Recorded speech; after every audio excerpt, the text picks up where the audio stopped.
So it's finally that time of the year again. Time to avoid family members, receive gifts, and just have a good time.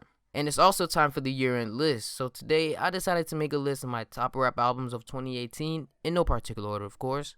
And all of these are my opinions, so make sure to comment your thoughts on my list, and you can make a list of your own down in the comments below. And without any further ado, let's get started.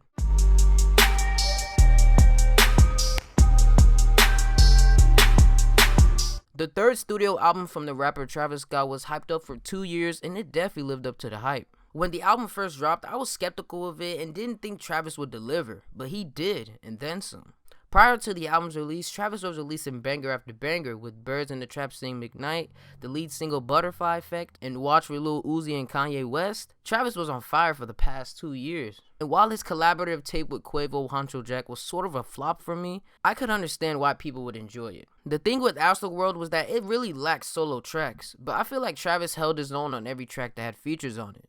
This album received great reviews and was a huge success, and this definitely broke Travis into the mainstream, because before the album, Travis wasn't really prominent in the rap game, but now it's safe to say he's in the top 5 for sure. The production on this was amazing and everything was just great, from the instrumentals to the features and the vocals, everything was just so smooth. I honestly don't think that Sycamore should be the biggest track on the album because there are so many better tracks on it, but overall, it's a pretty good song. My personal standout tracks on the album are Stargazing, Carousel, and Yosemite. Now, Astroworld actually has been nominated for a Grammy for Best Rap Album of the Year, and I hope that it wins. And if this album isn't one of your favorite of the year, I don't know what to say.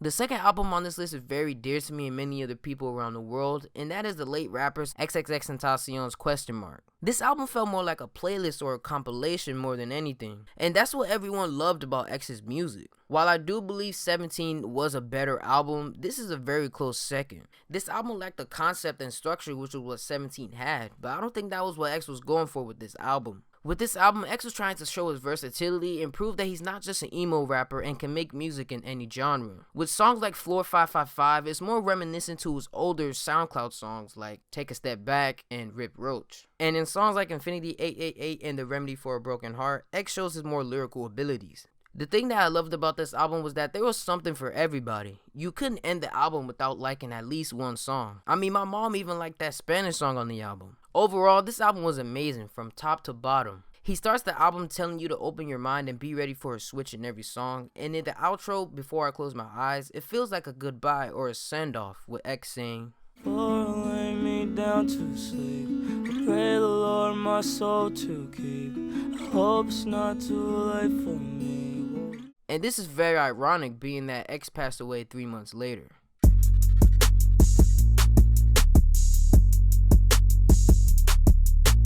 My third favorite album this year is something that many of you might not agree with me on, and that's Scorpion. The Canadian rapper Drake really solidifies his position in hip-hop, with Scorpion selling over 700,000 copies in his first week. The album was split into 2 sides, and I feel like this was a great idea. Side A was rap, and side B was R&B. And this was great because before Drake was a big artist, he was more of an R&B singer with mixtapes like So Far Gone and Thank Me Later. I enjoy side B more than I do side A, mainly because I feel as though Drake is a slightly better singer than a rapper. But he does have great rap songs on the album like Can't Take a Joke, Mob Ties, and Non-Stop. This album gets a lot of hate for having too much filler, and I do see where they're coming from, because a lot of artists nowadays just put random tracks on the album to try to fill in and get more streams. But on this album, most of the tracks don't really feel like filler to me, and I feel like they're really good songs.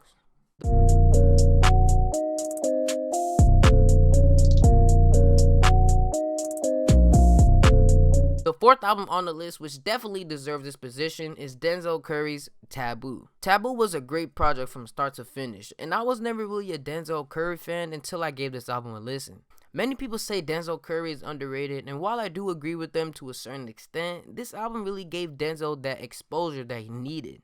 The features on this project really delivered, from Billie Eilish and JID on Sirens, Gold Link on Black Balloons, and JPEG Mafia and Zilla Kami on Vengeance. They all made the project even more enjoyable and are great collaborators with Denzel. The thing that separates this album from the other ones on this list is that it was divided into 3 acts, and as you listen to each one, it gets darker. Curry starts off the album with the track Taboo, where he's singing over some drums and is welcoming you to the album. And he ends the album with Black Metal Terrorist, where he flows over a distorted Ronnie J beat. Overall, this album should be on everybody's list, and if you haven't listened to it, you're really missing out.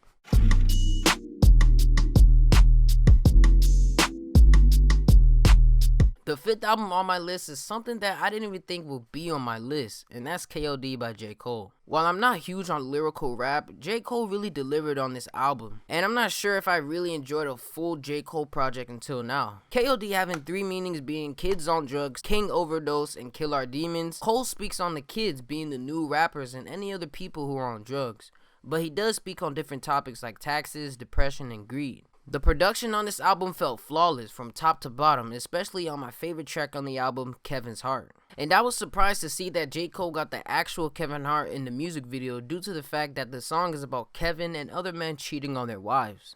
Overall, I didn't know what to expect going into this album, and I didn't think that I was going to enjoy it, but I stood corrected. And I'm really excited for the next J. Cole project.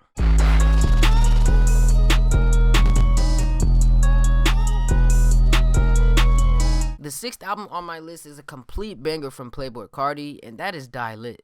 After my first listen of Die Lit, I thought the album was okay, but it didn't live up to the hype of Magnolia and this self-titled tape. But after a few more listens, I can say that the album is way better than the self-titled. The production on this album was great, with songs like R.I.P. and Flatbed Freestyle. It really shows that Carti has a great ear for beats. Prior to the release of the album, Carti didn't release any music, and with this album, it really shows that he's a huge figure in the mumble rap subgenre.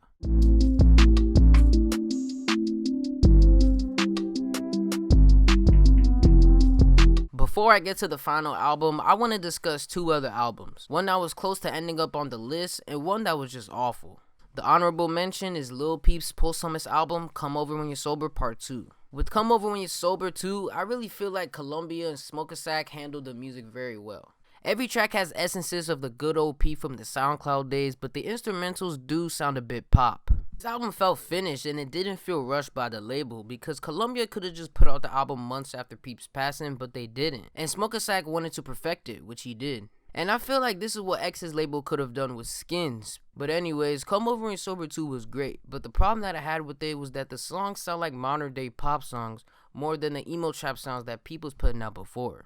The dishonorable album or the worst album of the year definitely has to be Total Xanarchy by Lil Xan. This album really had potential and I was really looking forward to it, but this was straight trash. After the success of Far, Wake Up, and Betrayed, Lil Xan's label put out this.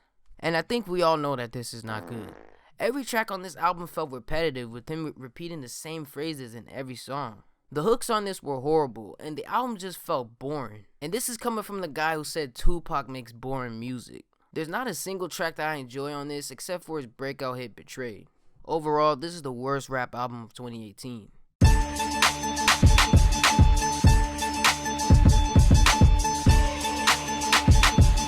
The long-awaited album from the Grammy-nominated rapper Lil Wayne definitely delivered and was one of the highlights of 2018. This album showed Wayne's rapping abilities with flows, vocals, and punchlines, and it shows that Wayne hasn't lost his touch. I honestly enjoyed the first half of the album more than I did the other, mainly because all of the features do a great job.